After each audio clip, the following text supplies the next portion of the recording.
Good morning, students. நம்ம ஏற்கனவே reproduction in plants பயோபாட்னில பார்த்துட்டு இருக்கோம். அதில் இன்னைக்கு பார்க்க போகிற டாபிக் என்ன அப்படின்னா development of monosporic embryo sac. Development of embryo sac தான் நம்ம பார்க்க போகிறோம். நேற்று நம்ம பார்த்தது என்னன்னா மெகாஸ்போரோஜெனிசிஸ் பார்த்தோம். அதாவது எம்பிரியோ சாக் எப்படி டெவலப் ஆகுது அப்படின்னு சொல்லி பார்த்தோம். அது உங்களுக்கு ஞாபகம் இருக்கும்னு நினைக்கிறேன். அப்போ பார்த்தீங்க அப்படின்னு சொன்னால் ஒரு ஆர்கிஸ்போரியல் செல்ஸ் பார்த்தீங்கன்னா நியூசெல்லஸில் இருக்கக்கூடிய ஒரே ஒரு சிங்கிள் ஆர்கிஸ்போரியல் செல்லு ஆஸ்கிஸ்போரியல் மதர் செல்லா மாறுது. இந்த மெகாஸ்போர் மதர் செல்லு அது என்ன செய்யுதுன்னா மியாசிஸ் டிவிஷன் எடுத்துட்டு 4 ஹேப்ளாய்டு மெகாஸ்போர் செல்ஸை உருவாக்குது. அப்போ பார்த்தீங்கன்னா 4 ஹேப்ளாய்டு செல்லை உருவாக்குது மியாசிஸ் டிவிஷன்ல. இப்போ இந்த 4 செல்ல 3 என்ன ஆகும், டீஜெனரேட் ஆயிடும். சிங்கிள் ஒன்று மட்டும் இப்போ என்னவாகுது, ஒரு எம்பிரியோ சாக்கா மாறப்போகுது. அப்போ அந்த டெவலப்மெண்ட் ஆஃப் எம்பிரியோ சாக் தான் என்ன அப்படின்னு பார்க்கணும். அப்போ மோனோஸ்போரிக்னு ஒரு வேர்டு கொடுத்துருக்காங்க. அப்படின்னு என்ன, ஒரே ஒரு செல் ஃபங்க்ஷனல் மெகாஸ்போரா மாறி இருக்கு. இந்த ஒரு சிங்கிள் செல்லு தான் ஒரு எம்பிரியோ சாக்கையே உருவாக்குது. அந்த மாதிரி ஒரு சிங்கிள் செல்லு எம்பிரியோ சாக்கை உருவாக்குச்சுன்னா அது மோனோஸ்போரிக் அப்படின்னு சொன்னோம். பைஸ்போரிக்னா 2 செல்கள் இதுல இன்வால்வ் ஆகும். எம்பிரியோ சாக் உருவாகுது, 2 செல் உருவாகும். அப்ப அந்த மாதிரி 4 செல்கள் உருவாச்சுன்னா டெட்ராஸ்போரிக்னு பார்த்தோம். அப்ப நம்மளோட இதுல ஒரே ஒரு ஃபங்க்ஷனல் செல்ஸ் மெகாஸ்போர் செல்ஸ் அது மட்டும் என்ன செஞ்சிருக்கு அப்படின்னு சொன்னா ஒரு எம்பிரியோ சாக்கை உருவாக்குது. அதனால இது மோனோஸ்போரிக் எம்பிரியோ சாக் டெவலப்மெண்ட் அப்படின்னு சொல்றோம். அடுத்தது இதுல நம்ம ஏற்கனவே நேற்று பார்த்துட்டோம். உங்க டயக்ராம் அப்படியே புக்ல பார்த்துட்டு வாங்க. அதுல 4 செல்ஸ் 2 செல் ஸ்டேஜ் வரைக்கும் பார்த்தா அதான் 4 ஹேப்ளாய்டு செல் டெவலப் ஆச்சு. அது ஒன்று ஃபங்க்ஷனல் ஸ்போர் செல் மெகாஸ்போர் செல்லா மாறி இருக்கும். இந்த சிங்கிள் மெகாஸ்போர் செல்லே இப்போ என்ன ஆகுது, மைட்டோட்டிக் டிவிஷன் எடுத்துக்க. ஏன்னா அது ஹேப்ளாய்டா மாறினால இனிமேல் மியாசிஸ் டிவிஷன் தேவையில்லை. அது டெவலப் ஆகணும், நிறைய செல்ஸை ஃபார்ம் பண்ணணும், நிறைய நியூக்ளியஸை டிவைட் ஆகணும் அப்படின்னா அது மைட்டாசிஸ் டிவிஷன் எடுத்துக்கணும். அப்ப அது மைட்டாட் டிவிஷன் எடுத்துட்டு 2 செல் ஸ்டேஜ் மேலே கீழே 2 செல்களை உருவாக்குது. அடுத்தது அந்த செல் திரும்பவும் ட்வைஸ் மைட்டாட்டிக் டிவிஷன் எடுத்துக்கிறது. அதாவது மைட்டாட்டிக் 2 அண்ட் மைட்டாட்டிக் 3 அந்த செல் ஸ்டேஜ் எடுத்து 2 செல்லு திரும்ப 4 செல்லா ஃபார்ம் ஆகுது. அப்ப அந்த 4 செல்லு திரும்ப என்ன ஆகுதுன்னா 8 செல்லா தேர்ட் மைட்டாட்டிக் டிவிஷன்ல அது 8 செல்லா ஃபார்ம் ஆகுது. அப்ப ஒரு சிங்கிள் செல்லு 2 ஆகுது, 2 செல்லு 4 செல் ஸ்டேஜுக்கு வருது, 4 செல் 8 செல் ஸ்டேஜ் வரைக்கும் வந்துருது. இப்ப இந்த 8 செல் வரும் பொழுது இந்த சிங்கிள் நியூக்ளியஸ் ஒரு நியூக்ளியஸ் 2 நியூக்ளியஸ் டிவைட் ஆகும் பொழுது நடுவுல ஒரு பெரிய வாக்குவர்ஸ் தோன்றுது. வாக்குவர்ஸ் காற்று இடைவெளி வாக்குவர்ஸ் தோன்றனால இந்த 2 நியூக்ளியை என்ன செய்யுதுன்னா ஆப்போசிட் போலுக்கு மைக்ரோ ஃபைலர் ஆக்சிஸுக்கும் அதுக்கப்புறம் கீழே சலசல் ஆக்சிஸ்க்கும் அது என்ன செய்யுது, புஷ் பண்ணுது. இந்த வாக்வர்ஸ் 2 ஃபார்ம் ஆகி நடுவில் அது என்ன செய்யுதுன்னா அந்த வாக்வர்ஸ் அந்த 2 நியூக்ளியையும் மேலே கீழே 2 பக்கமும் அது புஷ் பண்ணுது, தள்ளுது. அப்படி தள்ளுறதுனால உள்ள இருக்கக்கூடிய அந்த எம்பிரியோ சாக் என்ன செய்யுது, அப்படியே ஓவல் ஷேப்ல மாற ஆரம்பிக்குது. அப்போ ஒவ்வொரு ஓவல் ஷேப்ல மாறினதுக்கு அப்புறம் 2 செல் 4 செல் 8 செல் ஸ்டேஜ் வரைக்கும் வந்துருச்சு. இப்போ இந்த 8 செல் ஸ்டேஜ்ல மேல என்ன ஆகும், மைக்ரோஸ்போரல் ஆக்சிஸ்ல 4 செல்லும் அதுக்கப்புறம் சலசல் ஆக்சிஸ்ல 4 செல்லும் 8 செல்லா இருக்கும். இப்போ அதுல அந்த இதுல 3 மட்டும் என்ன செய்யுது, ஆன்டிபோலார் ரீஜனுக்கு அதாவது மேல் பக்கத்துக்கு போயிடுது. அடுத்தது 3 கீழே வந்துடுது. 1 மட்டும் 4ல இருக்கிற செல்ல 1 மட்டும் என்ன சென்ட்ரல்ல வருது. அதே போல கீழே இருக்கிற 4 செல்ல ஒரு செல்லு சென்ட்ரலுக்கு வந்துருச்சு. அப்ப பாத்தீங்கன்னா நடுவுல 2 செல்லும் மேலே கீழே 3 செல்களும் இருக்கும். இது ஒரு எம்பிரியோ சாக்கோட டெவலப்மெண்ட் அப்படின்னு சொல்றோம். இது எப்படி ஆகுதுன்னா அந்த சாக் இப்ப கொஞ்சம் நீளமான சாக்கு ஒரு பேக் மாதிரி மாற ஆரம்பிச்சிருக்கு. அதுக்கு அதனாலதான் இது பேர் என்னது, எம்பிரியோ சாக் அப்படின்னு சொல்றோம். அப்ப எம்பிரியோ சாக்கு இன்னொரு பேர் என்ன அப்படின்னா மெகாஸ்போர் அப்படின்னா மெகாஸ்போர் கேமிடோஃபைட், ஃபீமேல் கேமிடோஃபைட்டுக்கு பேர் தான் எம்பிரியோ சாக். அப்ப first cell of female gametophyte cell அப்படின்னா எதுனா இந்த மெகாஸ்போர் ஃபங்க்ஷனல் மெகாஸ்போர் செல் தான் ஃபீமேல் எம்பிரியோ சாக்கை உருவாக்குது. அப்போ ஃபீமேல் கேமிடோஃபைட்டுக்கு இன்னொரு பேர் தான் எம்பிரியோ சாக். இப்போ எம்பிரியோ சாக்கில் 8 செல் இருக்கு. 8 செல்ல மேலே 3 கீழே 3 நடுவில் 2 போலார் செல்லும் ஃபார்ம் ஆகிருக்கும். இப்போ மேலே இருந்த 3 செல் என்ன செய்யுதுன்னா அது மேலே இதில் மைக்ரோஸ்பைலர் மைக்ரோஸ்பைல் அப்படின்னு சொல்லும்போது சின்ன துளை, அந்த சைட்ல 3 செல்லை ஃபார்ம் பண்ணுது. ஒரு செல் சென்டர் செல் எக்ஸெல்லாவும் அது பக்கத்துல திரும்பவும் சைனர்ஜிக் செல்லாவும் மாறுது. இப்போ இது வரைக்கும் நீங்க நோட் பண்ணீங்கன்னா தெரியும், வெறும் நியூக்ளியர் டிவிஷன் மட்டும் தான் நடந்துட்டு இருக்கும். அது என்ன, செல் வால் டிவிஷன் வந்து நடக்கல. ஆனா இதுக்கப்புறம் பாத்தீங்க அப்படின்னு சொன்னா 3 செல்லு அந்த செல் டிவிஷன் எடுத்துட்டு சென்டர்ல ஒரு எக்ஸெல்லையும் சைட்ல 2 சைனர்ஜிக் செல்லையும் ஃபார்ம் பண்ணுது. அதுக்கப்புறம் அதே போல கீழே இருந்த 3 செல்லு ஆன்டிபோடல் செல்லா மாறுது. கீழே இருக்க 3 செல்லு பாத்தீங்கன்னா ஆன்டிபோடல் செல்லா மாறுது. இப்ப இந்த சைனர்ஜிட்டோட வேலை என்ன அப்படின்னு சொன்னா, இந்த எக்ஸெல்லுக்கு ஒரு ப்ரொடக்ஷன் கொடுக்கறதும் அது கீமோட்ராபிக் சப்ஸ்டன்ஸை செக்ரீட் பண்றதுதான் அது வேலை. கீமோட்ராபிக்னா ஒரு வேதிப்பொருளை சுரக்குது. இந்த வேதிப்பொருள் என்ன செய்யுதுன்னா போலன் டியூபை அட்ராக்ட் பண்ணி கரெக்டா அந்த மைக்ரோஃபைலர் ரீஜனுக்கு வர வைக்கிறது இந்த சைனர்ஜிக் ஃபங்க்ஷன். அது மட்டும் இல்லாமல் ஆன்டிபோடல் செல்லோட ஃபங்க்ஷன் என்னன்னா, இப்போ அது எந்த வேலை செய்யலைனாலும் பின்னாடி ஃபெர்டிலைசேஷனுக்கு அப்புறம் எம்ப்ரியோ டெவலப் ஆகும் பொழுது அதுக்கு வேணுங்கிற நியூட்ரிஷன் சத்தை புரிஞ்சு கொடுக்கறது இந்த ஆன்டிபோடல் செல்லு. அடுத்து பார்த்தீங்கன்னா சென்டரில் இருக்கிறது பார்த்தீங்கன்னா 2 நியூக்ளியஸ் செல்ஸ். இந்த செல்ஸ் போலார் நியூக்ளியஸ்ன்னு சொல்கிறோம், துருவ உட்கரணி. இது வந்து என்ன செய்யுதுன்னா செகண்டரி நியூக்ளியஸாக வேலை செய்ய போகுது. சில சமயத்தில் ஒவ்வொரு சில ஸ்பீசிஸ்ல வந்து என்ன ஆகுனா இந்த செல் 2 செல்லாவே ஸ்டேஜ்லயே இருக்கும். சில இதுல ஃபியூஸ் ஆகி ஒரு சிங்கிள் செல்லாவும் மாறி வேலை செய்யும். ஆனா செகண்டரி நியூக்ளியஸா வேலை செய்யறதுதான் இந்த போலார் நியூக்ளியஸோட வேலை. இப்போ இந்த எக்ஸெல் எல்லாம் அதோட பொசிஷனுக்கு வந்ததுக்கு அப்புறம் எக் அப்பரேட்டஸ் அப்படின்னு சொல்லக்கூடிய ஒரு உறுப்புகளை எம்பிரியோ சாக்ல உருவாக்குது. அப்ப அதோட மைக்ரோஃபைலர் ரீஜன்ல இந்த சைனர்ஜிக் செல்லு ஒரு எக்ஸெல்ல சுத்தி 2 சைனர்ஜிக் செல்லும் அந்த சைனர்ஜிட்டுக்கு மேல ஃபில்லிஃபார்ம் அப்பரேட்டஸ் சொல்லக்கூடிய ஒரு புழு மாதிரி ஒரு சப்ஸ்டன்ஸ், திக் சப்ஸ்டன்ஸ் வந்து ஃபார்ம் ஆகுது. இப்போ இதனோட ஃபங்க்ஷன் என்ன அப்படின்னு சொன்னா, இது என்ன செய்யணும், பக்கத்துல வெளியில இருக்கக்கூடிய அந்த நியூசெல்லஸ் திசுல இருந்து இந்த எம்பிரியோ சாக்குக்கு வேணுங்கிற அந்த நியூட்ரிஷனை அப்சர்வ் பண்றதும் அதை கண்டக்ட் பண்றதும் மற்ற பகுதிக்கு அனுப்புறதும் அதனோட வேலை. அப்ப அந்த ஃபில்லிஃபார்ம் அப்பரேட்டஸ் சைனர்ஜிட்டுக்கு மேலே உருவாகி அது பக்கத்தில் இருக்க நியூசிலர் செல்ல இருந்து ஃபுட்டை அப்சர்வ் பண்ணி இந்த எம்பிரியோ சாக்கு கொடுக்குது. அப்புறம் ஒரு செல் வந்து எக்ஸெல்லாம் மாறி இருக்கு. அடுத்து நடுவில் இருக்கக்கூடிய 2 போலார் நியூக்ளியஸ், லாஸ்ட்ல கீழே இருக்கிறது அதாவது சலாசா ஆக்சிஸ்ல சலாசா ரீஜன்ல பக்கத்தில் இருக்கிறது பார்த்தீங்கன்னா ஆன்டிபோடல் செல். ஆன்டிபோடல் நான் ஏற்கனவே சொன்ன மாதிரி அதுவும் என்ன செய்யுது, ஃபுட் அப்சர்வ் பண்ணது எப்படின்னா எண்டோஸ்பெர்ம் ஸ்டேஜில். இப்போ இதுதான் ஒரு ஃபுல்லான ஒரு எம்பிரியோ சாக் அப்படின்னு சொல்றோம். இப்போ இதனோட முடிவில் பார்க்கும் பொழுது எத்தனை செல் இருக்கும் அப்படின்னு சொன்னா 7 செல் வித் 8 நியூக்ளியஸ். 7 செல்களும் 8 நியூக்ளியஸ் இருக்கிறது தான் ஒவ்வொரு எம்பிரியோ சாக். அப்ப பாத்தீங்கன்னா எப்படி வந்து 7 செல்கள் வருது அப்படின்னு சொன்னா இது ஆன்டிபோடல் 3 1 2 3 3, அதுக்கப்புறம் சைனர்ஜிட் 1 2, அப்ப 3 4 5, எக்ஸெல் 6, அதுக்கப்புறம் சென்டர்ல இருக்கிறது ஒரு செல் 7. அப்போ சைட்டோபிளாஸ்ம்ல 7 நியூக்ளியஸ் இருக்கும் வித் 7 செல்ஸ் இருந்திருக்கும். ஆனா 8 நியூக்ளியஸ் இந்த இடத்துல சென்டர்ல என்ன செஞ்சிருக்கு, 2 போலார் சொல்லுவோம். 7th செல்லுல 2 போலார் நியூக்ளியஸ் இருக்கிறதுனால 8 நியூக்ளியஸ் வந்து இருக்கும். அப்ப இதுதான் ஒரு எம்பிரியோ சாக் அப்படின்னு சொல்றோம். இந்த எம்பிரியோ சாக் தான் மெகாஸ்போர், மெகா கேமிட்டோஃபைட், ஃபீமேல் கேமிட்டோஃபைட்டா வேலை செய்யுது. நெக்ஸ்ட் நம்ம பார்க்க போறதுன்னா பாலினேஷன், அதாவது மகரந்த சேர்க்கை அப்படின்னா என்னன்னு பார்க்க போறோம். இதுக்கு முன்னாடி நம்ம மேல் கேமெட் போலன் கிரைன்ஸ் எப்படி ஃபார்ம் ஆகுதுன்னு பார்த்தோம். ஃபீமேல் கேமெட் வந்து ஓவில்ஸ் எப்படி ஃபார்ம் ஆகுதுன்னு பார்த்தோம்.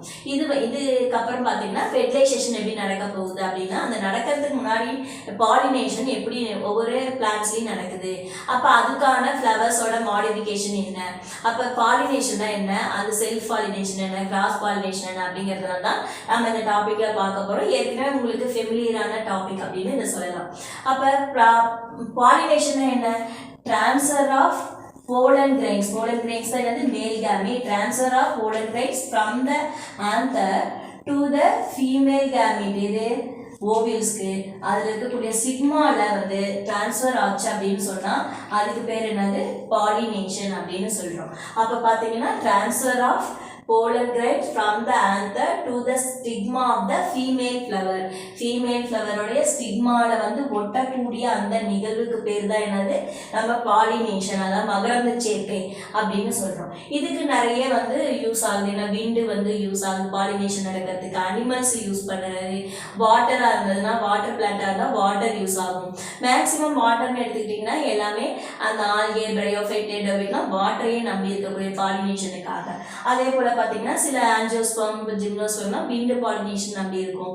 அதுக்கப்புறம் அனிமல்ஸ், பேட்டு, அதுக்கப்புறம் பீஸ், ஹனி பீ, அது மாதிரி இன்செக்ட் எல்லாமே வந்து பாலினேஷனுக்கு யூஸ் பண்ணக்கூடிய பாலினேட்டிங் ஏஜென்ட் இல்லைன்னா அனிமல்ஸ் அப்படின்னு சொல்கிறோம். இப்போ பாலினேஷன் அப்படின்னு நடக்கலை, அந்த ஒரு நிகழ்வு நடக்கலை அப்படின்னா என்ன நடக்கும் நினச்சி பாருங்க. அப்போ பூக்கள்ல என்ன செய்யாது, ஃபெர்டிலைசேஷன் நடக்காது, அதனால விதைகள் வராது, விதைகள் அதான் பழங்கள் உருவாகாது, பழங்கள் உருவாகணும்னா விதைகள் இருக்காது. அப்போ அடுத்த செடிகள் திரும்பவும் வந்து வளராமல் போகும், அப்போ ஜென்ரேஷன் இல்லாமல் போகும். அப்போ பாலினேஷன் கண்டிப்பாக நடக்கணும். அப்போ பாலினேஷன் நடந்தாக அந்த பாலினேட்டிங் அனிமல்ஸ்க்கு என்ன செய்யும், ஃபுட்டு கிடைக்கும், ஷெல்டர் இருக்கிறதுக்கு இடம். சிலலாம் பூக்கள்லேயே அந்த அனிமல் தங்கிடுது இல்லையா, அப்போ அந்த மாதிரி பூக்களுக்கு வந்து என்ன, பூக்களே தங்கக்கூடிய அந்த அனிமலுக்கு தேவையான உறைவிடம், ஷெல்டர், இருப்பிடமும் கிடைக்கும். இப்படி அதனால பாலினேஷன் அப்படிங்கிறது கண்டிப்பா நடக்கணும். அப்ப அனிமல்ஸுக்கும் அதுக்கப்புறம் பூக்களுக்கும் நடக்கக்கூடிய ஒரு கோ எவல்யூஷன் தான் இந்த பாலினேஷன் அப்படின்னு சொல்றோம். பாலினேஷன் பாத்தீங்கன்னா டைரக்டாவும் நடக்கும், சில அனிமல்ஸ்ல பாத்தீங்கன்னா இன்டைரக்டாவும் நடக்கும். சாரி, ஃப்ளவர்ஸ்ல, பூக்கள்ல இன்டைரக்டாவும் நடக்கும். இப்ப ஜிம்னோஸ்பர்மும் ஆஞ்சியோஸ்பர்ம்லையும் இந்த பாலினேஷன் அப்படிங்கிறது ஒரு ஸ்பெஷல் கேரக்டரா இருக்கு. அப்ப ஜிம்னோஸ்பர்ம் எடுத்துட்டா அதுல என்ன இருக்கு, டைரக்ட் பாலினேஷன் நடக்குது. டைரக்ட் பாலினேஷன் என்ன அர்த்தம், அப்ப வந்து என்னது, நம்மளோட போலன் கிரெயின்ஸ் எதுல செய்யறது, ஸ்டிக்மால ஒட்டுது அப்படின்னு சொன்னோம் இல்லையா. ஆனா டைரக்ட் பாலினேஷன் எடுத்துக்கிட்டீங்கன்னா ஜிம்னோஸ்பர்முடைய விதைகள் பார்க்கும் பொழுது எப்படி இருக்குன்னா, அதனோட விதைகள் ஸ்ட்ரெயிட்டா ஓவியல்ஸ் வந்து இருக்கும். அதுல எக்கு இங்க இருக்கு, எக்கு மேல ஸ்ட்ரெயிட்டா அந்த போலன் கிரெயின்ஸ் வந்து பட்டுடுது. அதனால ஸ்டிக்மா, ஸ்டைல் இது ரெண்டுலயும் அதுல அப்சென்ட் ஆகிருக்கும். அப்ப ஸ்ட்ரெயிட்டா ஓவியல்ஸ் மேல அந்த போலன் கிரெயின்ஸ் வந்து பட்டு ஃபெர்டிலைசேஷன் நடந்துச்சுன்னா அது பேரு என்ன, டைரக்ட் பாலினேஷன் அப்படின்னு சொல்றோம். அடுத்து ஆஞ்சியோஸ்பர்ம் எடுத்தா இன்டைரக்ட் பாலினேஷன். நம்ம ஏற்கனவே சொன்ன மாதிரி தான். இன்டைரக்ட் பாலினேஷன் அர்த்தம், ஆந்தர்ல இருந்து போலன் கிரெயின்ஸ் வந்து அந்த ஃபீமேல் ஃப்ளவருடைய ஸ்டிக்மா, ஸ்டைல், அடுத்தது ஓவையில இருக்க ஓவியல்ஸ் வந்து அடையுது. அந்த மாதிரி வந்துச்சுன்னா அது இன்டைரக்ட் பாலினேஷன் அப்படின்னு சொல்றோம். அப்ப ஜிம்னோஸ்பர்ம்ல நடக்கிறது டைரக்ட் பாலினேஷன், டைரக்டா ஸ்டிக்மா இல்ல ஸ்டைல் எல்லாம் வராம ஓவியல்ஸ்க்கே ஸ்ட்ரெயிட்டா போயிடுது. அடுத்து ஆஞ்சியோஸ்பர்ம் எடுத்துட்டா இன்டைரக்ட், ஸ்டிக்மா, ஸ்டைல், அப்புறம் தான் ஓவரி வந்து அடையுது. அதனால அது இன்டைரக்ட் பாலினேஷன் அப்படின்னு சொல்றோம். இந்த பாலினேஷன் எடுத்துக்கிட்டீங்க அப்படின்னா ஃப்ளவர்ஸ்க்கு ஃப்ளவர்ஸ் வேறுபடும், அதுக்கு ஃப்ளவர்ஸ் வந்து பாலினேஷனுக்கு தகுந்த மாதிரி மாடிஃபை ஆயிருக்கு. இப்ப காஸ்மோகாமி அப்படின்னு சொன்னா என்ன அர்த்தம்னா, காஸ்மோகாமஸ் ஃப்ளவர்ஸ்ல நடக்கக்கூடியது, அதுதான் வந்து ஓப்பன், திறந்த மகரந்த சேர்க்கை அப்படின்னு சொல்றோம். காஸ்மோகாமஸ், காஸ்மோகாமினா என்ன, கிளைஸ்டோகாமினா என்ன அப்படின்னு டிஃபரன்ஸ் பிட்வீன் காஸ்மோகாமி அண்ட் கிளைஸ்டோகாமி அப்படின்னு கேட்பாங்க 2 மார்க்கு. அதனால திறந்த மகரந்த சேர்க்கை, திறந்த மலர் மகரந்த சேர்க்கை அப்படின்னு சொல்றோம் காஸ்மோகாமி. அப்ப திறந்த மலர்கள்ல நடக்கக்கூடியது. அப்ப இந்த ஃப்ளவர்ஸ்ல பாத்தீங்க அப்படின்னு சொன்னா அதுல இருக்கக்கூடிய ஃபீமேல் கேமிட் ஓவியல்ஸும் அதுக்கப்புறம் ஆந்தரும் என்ன செய்யும், வெளியில தனியா தெரிகிற மாதிரி இருக்கும். அப்ப ஈஸியா வெண்டு மூலமாவோ இல்லைன்னா வந்து அனிமல்ஸ் மூலமாவோ ஈஸியா பாலினேஷன் நடக்கிறதுக்கு தகுந்த மாதிரி ஓப்பன் ஃப்ளவரா இருக்கும். அந்த மாதிரி இருக்கிறது காஸ்மோகாமஸ் ஃப்ளவர்ஸ், இல்லைன்னா காஸ்மோகாமி அப்படின்னு சொல்லி, கேமினா மேரேஜ் அப்படின்னு அர்த்தம். அடுத்து கிளைஸ்டோகாமி, கிளைஸ்டோகாமினா என்ன அர்த்தம்னா மூடிய மலர்கள்ல இருக்கக்கூடிய மகரந்த சேர்க்கை. அப்ப இதுல இருக்கக்கூடிய மலர்கள் அப்படி இருக்கும், க்ளோஸ்டு டைப்பா இருக்கும்.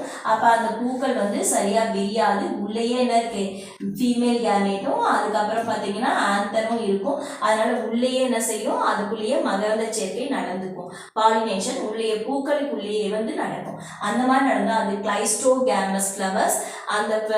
அந்த ப்ராசஸ்க்கு பேரு கிளைஸ்டோகாமி அப்படின்னு சொல்றோம். நெக்ஸ்ட் கிளாசிஃபிகேஷன் ஆஃப் பாலினேஷன் பார்க்க போறோம். அப்ப pollination classified into 2 main types. என்னென்ன டைப்ஸ் அப்படின்னா self pollination and cross pollination. அதாவது தன் மகரந்த சேர்க்கை, அண்ட் கிராஸ் பாலினேஷன்னா அயல் மகரந்த சேர்க்கை அப்படின்னு. அப்ப செல்ஃப் பாலினேஷன் சொல்லும் போது உங்களுக்கு மீனிங் தெரிஞ்சிருக்கும். அப்படின்னா தன் மகரந்த சேர்க்கை அப்படின்னு. அப்ப இது மேக்சிமம் எந்த பிளான்ட்ஸ்ல நடக்குது அப்படின்னா பைசெக்சுவல் பைசெக்சுவல் பிளான்ட்ஸ்ல தான் நடக்குது. அப்போ பைசெக்சுவல்னு சொல்லும்போது இதில் என்ன இருக்கு, ஃபீமேல் கேமீட்டான ஸ்டிக்மா ஸ்டைல் ஓவரி அதாவது பிஸ்டில் வந்து ப்ரெசென்ட் ஆயிருக்கு. அது இல்லாமல் ஆந்தர் மேல் ஆந்தர் அதாவது ஸ்டேமனும் இருக்கும். மேல் கேமீட் வந்து ஸ்டேமன் வந்து இருக்கும். மேல் ரிப்ரடக்டிவ் ஆர்கன் வந்து ஸ்டேமன், அது ரெண்டும் இருக்கும். அப்போ transfer of pollens on the stigma of the same flower. அப்போ ஒரே இதில் ரெண்டும் இருக்கிறதுனால ஆந்தரில் இருக்கக்கூடிய அந்த போலனு அதே ஃப்ளவரில் இருக்கக்கூடிய அந்த ஃபீமேல் பிஸ்டிலில் ஸ்டிக்மாவில் வந்து ஒட்டி பாலினேஷன் நடந்துச்சுன்னா அதுக்கு பேர் என்னது, செல்ஃப் பாலினேஷன் அப்படின்னு சொல்கிறோம். அப்போ கிராஸ் பாலினேஷன் என்ன, இதுக்கு அப்படியே ஆப்போசிட். அப்போ transfer of pollen on the stigma of other flowers. அப்போ ஒன்றில் வந்து என்ன இருக்கும், ஸ்டேமனும் ஒரு ஃப்ளவரில், இன்னொரு ஃப்ளவரில் என்ன வந்து இருக்கும், அதனுடைய ஃபீமேல் ஆர்கன்ஸ் பிஸ்டல் வந்து இருக்கும். அப்போ இதுல இருந்து போலன்ஸு அந்த ஃபீமேலுடைய ஸ்டிக்மாவில் போய் ஒட்டுச்சு அப்படின்னு சொன்னால் அது கிராஸ் பாலினேஷன் அப்படின்னு சொல்கிறோம். இது மேக்ஸிமம் பார்த்தீங்கன்னா மோனோஈசியஸ் அதாவது ஒருபால் தன்மை இருக்கக்கூடிய மலர்களில் நடக்கக்கூடியது. அப்படி இல்லைனாலும் பைசெக்சுவல் ஃப்ளவராக இருந்தாலும் சில சமயங்களில் இதனுடைய ஒரு ஃப்ளவரில் இருக்கக்கூடிய அந்த ஆந்தர்லேருந்து போலன் ரைட் மற்றொரு ஃப்ளவரில் இருக்கக்கூடிய அந்த ஃபீமேல் பார்ட் பிஸ்டில் அதாவது ஸ்டிக்மாவில் போய் ஒட்டுச்சு அப்படின்னு சொன்னால் அது என்னது கிராஸ் பாலினேஷன் அப்படின்னு சொல்கிறோம். இப்போ இந்த செல்ஃப் பாலினேஷன் எடுத்துக்கிட்டிங்க அப்படின்னா 3 மெயின் டைப்ஸ் இருக்குது. என்னென்னா ஃபஸ்ட்டு கிளைஸ்டோகேமி அப்படின்னு சொல்கிறது, மூடிய மலர்கள் மகரந்த சேர்க்கை. இப்போ இதில் பார்க்கும்போது பார்த்தீங்கன்னா எக்ஸாம்பிள் என்ன, கொமலியா அண்டு வயோலா ஆக்சாலிஸ், இது மூணும். காமலினா அப்படிங்கிறது பார்த்தீங்கன்னா நீங்கள் செடிங்களில் தண்ணி அதிகமாக இருக்க பக்கத்தில் இருக்கும். அது புக்கில் டயக்ராம் கொடுத்துருக்காங்க, பார்த்தீங்கன்னா உங்களுக்கு ஃபெமிலியரான பிளான்ட்டுனா அது. அப்போ அதில் வந்து 2 வகையான மலர்ஸ் இருக்குது. பார்த்தீங்கன்னா ஏரியல் ஃப்ளவர் ஒன்று, சப் ஏரியல் அதாவது அண்டர் கிரவுண்ட் ஃப்ளவர், மண்ணுக்கு கீழே இருக்கக்கூடிய ஃப்ளவர்ஸ். அந்த டயக்ராமில் பார்த்தீங்கன்னா தெரியும். ஏரியல் ஃப்ளவர் பார்த்தீங்கன்னா மேலே இருக்கிறது தண்டில் ஸ்டெம்மில் அழகாக வயலட் கலரில் இருக்கக்கூடியது. அதில் வந்து என்ன செய்ய பாலினேஷன் வெளியில் இன்செக்ட் மூலமாகவும் இன்டர் பாலினேஷனும் நடந்துக்கும். கீழே அதனுடைய வேலில் பார்த்தீங்கன்னா சப்ஏரியல் போர்ஷனில் அடியிலிருந்து ஒரு ரைசோம் அதனுடைய மட்டநில தண்டிலிருந்து ஒரு சின்ன மலர் வளர்ந்துருக்கும். அது வந்து க்ளோஸ்டு டைப்பாக இருக்கும். அப்போ அதுக்குள்ளேயே ஆந்தரும் இருக்குது. அடுத்தது பார்த்தீங்கன்னா அதனுடைய பார்த்தீங்கன்னா அந்த ஓவியூல்ஸும் இருக்கிறதுனால 2 போலன் கிரெயின்ஸும் அந்த ஓவியூல்ஸும் அங்கே நிறைய ஃபியூஸ் ஆகி மூடிய மலர்கள் க்ளோஸ்டு டைப்பு. ஓப்பன் டைப்பில் மேலே இருக்கக்கூடிய ஏரியல் ஃப்ளவரில் விண்டு மூலமாக பாலினேஷன் நடக்கும். அப்போ 2 டைப்பு இதில் நடக்கும். மேக்ஸிமம் பார்த்தீங்கன்னா அடியில் இருக்கக்கூடிய பகுதியிலிருந்து நடக்கிறதுனால இது கிளைஸ்டோகேமி அதாவது மூடிய மலர் மகரந்த சேர்க்கை அப்படின்னு சொல்கிறோம். செகண்ட் பார்த்தீங்கன்னா ஹோமோகேமி அப்படிங்கிறது பார்த்தீங்கன்னா ஒத்த முதிர்வு அப்படின்னு சொல்லுவோம். அப்போ பார்த்தீங்கன்னா போலன்ஸும் அந்த ஸ்டிக்மாவும் ஒரே time mature at the same time, ஒரே டைம்ல என்ன செய்யும், மெச்சூர் ஆகும். அப்போ செல்ஃப் பாலினேஷன் நடக்கிறதுக்கு ரொம்ப யூஸ்ஃபுல்லாக இருக்கும். அப்போ போலன்ஸும் சரி மெச்சூர் ஆகிற டைம் கரெக்டாக இருக்குது, ஒரே டைமில் ஃபீமேலேருந்து ஓவியல்ஸும் மெச்சூர் ஆகிற டைம் ஒரே டைம் இருக்கிறதுனால ஈஸியாக வந்து பாலினேஷன் நடந்துடும். அதனால் இது பேர் ஹோமோகேமி இல்லை ஒத்த முதிர்வு அப்படின்னு சொல்கிறோம். எக்ஸாம் என்ன, மிராபிலிஸ் ஜலபா அப்படின்னு சொல்ல அந்தி மந்தாரை பூலையும் கேதராண்டஸ் ரோசியஸ் அதில் வந்து நித்திய கல்யாணி செடி இதில் வந்து நடக்கக்கூடியது ஹோமோகேமி. அடுத்த லாஸ்ட் தேர்ட் டைப் என்னன்னா இன்கம்ப்ளீட் டைகோகேமி அப்படின்னு சொல்கிறோம். இன்கம்ப்ளீட் முழுமையற்ற, டைகோகேமி கேமினா மேரேஜ் அப்படின்னு சொல்லியிருந்தோம். டைகோ அப்படின்னா 2 காலங்களில், முழுமையற்ற 2 காலம் முதிர்வு அப்படின்னு சொல்கிறோம். இப்போ இந்த மாதிரி ஃப்ளவர்ஸில் என்ன நடக்கும் அப்படின்னு சொன்னால் அப்போ ஆந்தர் வந்து வேற ஒரு டைமில் மெச்சூர் ஆகும். ஃபீமேல் வந்து அதாவது ஓவியல்ஸ் வந்து என்ன செய்யணும், அது மெச்சூர் ஆகிற டைம் வந்து வேறு. அப்போ மெச்சூரும் போல மேல் வந்து மேலோடைய ஆந்தரும் ஃபீமேலோடைய ஓவியல்ஸும் மெச்சூர் ஆகிற டைம் வந்து டிஃப்ரெண்ட் டைமாக இருக்கும். அதனால பார்த்தீங்கன்னா செல்ஃப் பாலினேஷன் மேக்ஸிமம் நடக்காது, கிராஸ் பாலினேஷன் தான் நடக்க வாய்ப்பு இருக்குது. சில சமயங்களில் அதனுடைய மெச்சூர் ஆகிற டைம் வந்து லேட் ஆகி 2ம் சமமாக மெச்சூர் ஆச்சு அப்படின்னு சொன்னால் அந்த டைமில் மட்டும்தான் 2 என்ன செய்ய அதனுடைய டைம் வந்து ஓவர்லேப் ஆகும்பொழுது சில சமயங்களில் செல்ஃப் பாலினேஷன் இந்த ஃப்ளவர்ஸில் நடக்க வாய்ப்பு இருக்குது. இருக்கு. அப்போ செல்ஃப் பாலினேஷன் வந்து எப்பயாவது தான் இது நடக்கும். அதனால தான் இன்கம்ப்ளீட் டைகோகேமி அப்படின்னு சொல்றோம். அப்போ செல்ஃப் பாலினேஷன்ல 3 type: autogamy, homogamy and incomplete dichogamy. Okay students, இன்னைக்கு நாம எம்பிரியோ சாக்கோட டெவலப்மெண்ட் எப்படி இருக்கு அப்படின்னு பார்த்தோம். அது ஒரு 5 மார்க் கொஸ்டின். அது மட்டும் இல்லாமல் பாலினேஷன் என்ன, அதில் செல்ஃப் பாலினேஷனோட டைப்ஸ் பார்த்தோம். இது ஒவ்வொன்றும் தனித்தனியாக 2 மார்க்ல கேட்பாங்க. அதோடைய எக்ஸாம்பிள்ஸும் படிச்சு வச்சுக்கோங்க. ரொம்ப ஈஸி கொஸ்டின், ஆனால் இம்பார்ட்டன்ட் கொஸ்டினும் கூட. ஓகே ஸ்டூடெண்ட்ஸ், நாளைக்கு நாம கிராஸ் பாலினேஷன் என்ன, அதனோட டைப்ஸ் என்னன்னு பார்க்கலாம். தேங்க்யூ.